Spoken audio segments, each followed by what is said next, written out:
going to die a very, very lonely old man. And he's going to spend the rest of his eternal life in purgatory hell.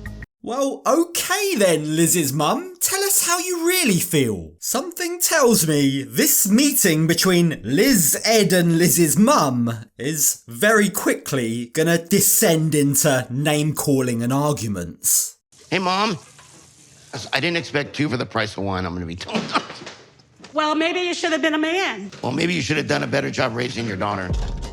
Whoa. That's a low blow coming from Ed. Now, before we dive into their argument, before we get to Ed wanting us all to forget that he's the one that savagely broke off the engagement without telling Liz, let's just start at the beginning. So, it's been about a month since Ed and Liz broke up. And during that time, Liz was back in San Diego. But we join her today with her mum back in Arkansas, ready to collect all her belongings that are still in Ed's house. It's been a month since Ed canceled the wedding and broke up with me, and I've been trying to pick up the pieces and trying to figure out what's next in my life. Sorry, but I refuse to believe that it's that hard to move on from Ed. Like, what could he possibly have added to Liz's life that was so great that's now causing her to, as she puts it, have to pick up the pieces? The man's just a whole lot of attitude compressed into a small package. But Liz is broken-hearted, and she's roped in her mum, who's acting as her cheerleader, to help her move the last of her stuff. One thing's for sure is you're going to come out of this a lot stronger than you went in. The potential that you have far exceeds what he would have been able to give you. Look, it's a sweet moment, I get it, I don't want to take away from it, but why on earth is Liz's mum speaking like a Facebook motivational quotes page? Believe in yourself and the rest will follow. Don't give up on that person that you're becoming.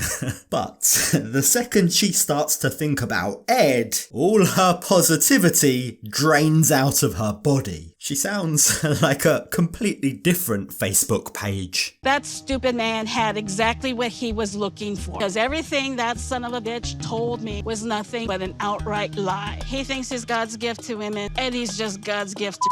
Damn, I think it's very clear for all of us to see that there's no love lost between Liz's mum and Ed. But despite her clear bias, despite the fact she's clearly on Liz's side, what she's saying here is actually true. Like, Ed really does think that he's the catch of the century, doesn't he? He has a huge ego, but hold that thought because we'll come back to that shortly. Now, as we join Ed back at home, he's really doing his best to show everyone that he's doing absolutely fine. He's doing amazingly since breaking up with Liz.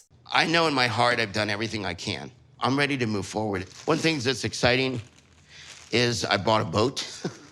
I bought a used pontoon boat. Look at him. He's boasting about buying a boat. He's casually trying to make a fruit smoothie as though somehow now he's the epitome of health. And oh, by the way, he's just happened to leave his business card, his real estate business card, lying around for all to see. Remember, that was supposed to be a joint business venture between Liz and Ed. But now it's clearly just Ed's. He's definitely left that out on purpose for Liz to see, hasn't he? But the question remains, who on earth, who in their right mind would buy property from a man like Ed? I mean, Liz was pretty much the only person on earth who could tolerate the man. But for him, she wasn't enough. And I do love Liz, but I can't spend the rest of my life with her. There's no way that I'm going to do it. Given what you just said, Ed, I'm going to go out on a limb and say perhaps you don't love her then. Also, like, this is beginning to bug me. We need to address the elephant in the room. That smoothie. Why is Ed making enough for 5 people? He's added half a bag of frozen fruit, protein powder, and what looked like an entire bottle of juice. That's a lot of juice, Ed. But it's very clear he's too busy dissing Liz to notice. And as it so happens, in the car on the journey to Ed's house, Liz is doing exactly the same about Ed. He's not an easy person to love by any means. He's not. But I did love him. I know. Liz's mum's mouth might be saying, I know, but her face is saying, you're a idiot gal. And just to make matters worse, Liz then starts crying. Crying over Big Ed, of all people. Like, this is tough to watch, and I'm not even her mother. But when they finally arrive at the house, it appears as though Ed has done some frantic last-minute cleaning in the kitchen. Or at least he's tried. This is the same watermelon that's been sitting there since I left. That's disgusting. Look at this. Yeah, that's called penicillin. Don't you know, Liz? Ed only eats frozen fruits. Just look at what the kitchen looked like moments earlier. There were cups everywhere, dishes unwashed. It was messy.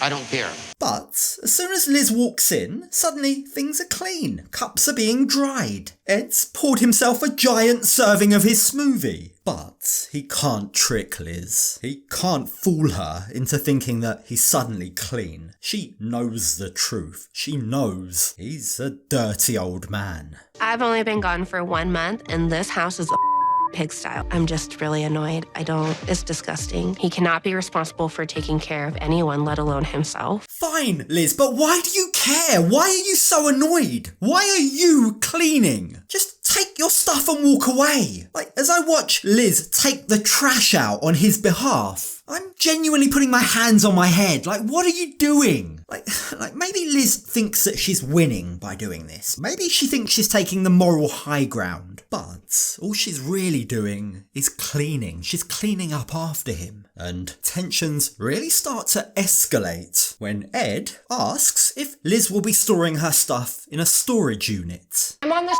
lease till December, okay? Just You stop. you don't pay rent. I do pay rent. Your rent was due on the 1st. You have not paid me. Because you told me, get my stuff out or you pay haven't- the rent. Liz has hired movers to pick up all the big stuff, and they'll be coming in a few days. Ed's known that all along. She's been clear with him about the dates that they'll be coming. So all Ed's doing right now is trying to start a fight. He's trying to make Liz look bad. He's trying to insinuate that she doesn't pay her rent. Look at me, I'm having to cover for her ass. But after Liz sets him straight and says, I'll show receipts if you need me to, Ed then tries to pick on someone else. He thinks now's a good time to start with her mum. Hey, Mom. I didn't expect 2 for the price of 1, I'm going to be told. Well, maybe you should have been a man. Well, maybe you should have done a better job raising your daughter. Ouch. Now, Ed then tells Liz's mum that Liz is the way that she is because of her. You were a distant mother, he says, which is such a low blow. But as if that wasn't bad enough, in classic Ed fashion, because nothing is ever his fault, remember, he then tells the women that if they go for him, he'll go for them. But, like, we've literally just seen him start all of this. But the thing is, Liz knows Ed. She's played these silly games before. And what's that saying? Play silly games, win silly prizes? Yeah, well, she tells her mum just to ignore him, just to try and calm down. She Hey, is. this is why he's just gonna sit there. This is why and she's the way she is. He's just gonna keep doing it. Just let him have his moment. That's why his daughter doesn't talk to him. Good one, Liz. Like, with that one simple sentence, she's taken him down a peg or two. She's effectively reminded him that he's failed in that area of his life. And Ed's the kind of guy that doesn't like to think that he's failed at anything. That sentence, that comeback, obviously throws Ed off track because he begins to get very flustered. He fumbles and loses something he's worked very hard for. Oh. I knew that was going to happen. No, Ed, not the smoothie. Not the smoothie you worked so hard to show us that you could make all by yourself.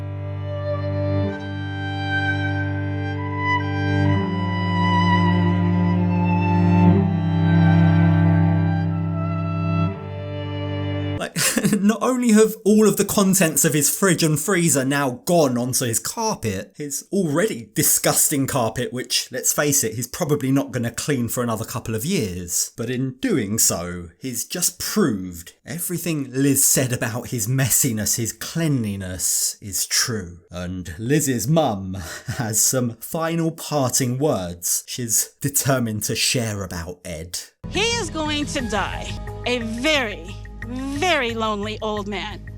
And he's going to spend the rest of his eternal life in purgatory hell. Say it loud and proud. This is what we need more of on this show. Someone tell the team at 90 Day HQ that if they were to set up another spin-off, yet another spin-off, where all they did was insult Ed and Angela, that would probably be their most watched show, especially with the way this season's going. You. Thank you very much. You get off the nipple. Why don't you go find somebody your own age instead of this precious little girl here you're trying to... But for now, what matters is this. Even if Liz's mum was a distant parent in the past, she's there for her daughter now. But as for Ed, Ed's only there for himself. If he keeps going down the same road that he has been, then it's hard to disagree with anything Liz's mum just said.